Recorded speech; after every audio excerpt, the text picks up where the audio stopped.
আমার কলকাতা নিউজ, কথা হবে সামনাসামনি।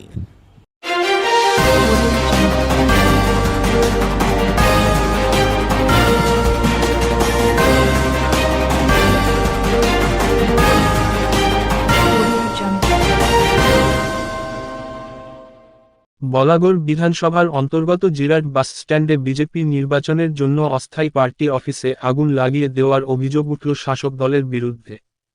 এই ঘটনা ঘিরে তীব্র চাঞ্চল্য সৃষ্টি হয়েছে গোটা এলাকা জুড়ে।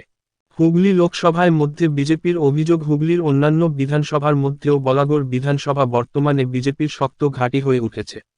বলাগড় বিধানসভায় তৃণমূল গোষ্ঠী কোন্দলের জেরবার হয়ে উঠেছে, তাই শাসক দল তাতে ভয় পাচ্ছে।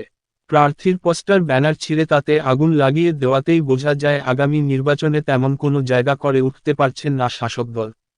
এইসব করে বিজেপিকে ভয় দেখানো যাবে না, এর জবাব সাধারণ মানুষ ভোট বাক্সে দেবে। এ বিষয় নিয়ে এখনো পর্যন্ত শাসক দলের কোন প্রতিক্রিয়া পাওয়া যায়নি।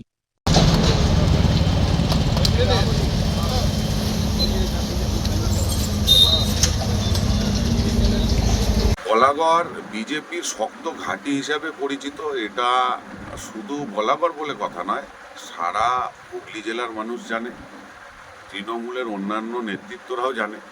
আজকে বলাগড়ে দেখা যাচ্ছে তৃণমূল গোষ্ঠী কোন্দলে জেরবার হয়ে রয়েছে, যার কারণে তারা নিজেদের পোস্টার বা দেওয়ালে লিখন এগুলো তারা ঠিকমতো করতে পারছে না। এখন যেই অংশটা এই প্রচারের জন্য সক্রিয় হয়েছে, তারা এখন নিজেরা পারছে না বলে বিজেপির পোস্টার ব্যানার ছিঁড়তে জ্বালাতে শুরু করে দিয়েছে। সুতরাং এই করে বিজেপির নরেন্দ্র মোদীর নাম মানুষের মন থেকে মোছা যাবে না, কারণ বলাগড়ের প্রত্যেকটা মানুষের হৃদয়ে নরেন্দ্র মোদী বিরাজ করছে। আগামী দিনের ভোটবাসকে তৃণমূল সেটা টের পেয়ে যাবে। আমার কলকাতা নিউজ, কথা হবে সামনাসামনি।